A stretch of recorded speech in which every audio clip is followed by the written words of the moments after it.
প্রিয় দর্শক শ্রোতা, আমি আলী, আর আপনারা দেখছেন আলী বাংলা। দেখতে থাকুন, শুনতে থাকুন, সঙ্গে থাকুন।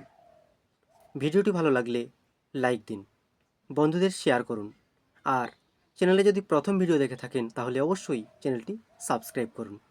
শুরু করছি আজকে কয়েকটি ইসলামিক জিকে, অর্থাৎ কয়েকটি ইসলামিক প্রশ্ন উত্তর নিয়ে আজকের ভিডিও শুরু করছি।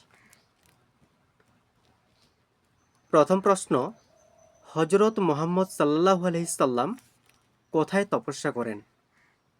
এই প্রশ্নের উত্তরটি হবে হেরা গুহায়। দ্বিতীয় প্রশ্ন, কাবার ভিতর কতগুলি মূর্তি ছিল?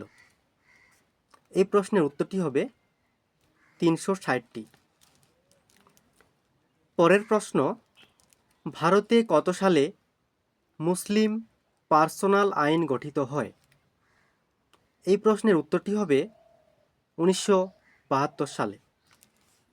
পরের প্রশ্ন, ভারতের প্রথম শহীদ নবাব কে? এই প্রশ্নের উত্তরটি হবে সিরাজউদ্দৌলা।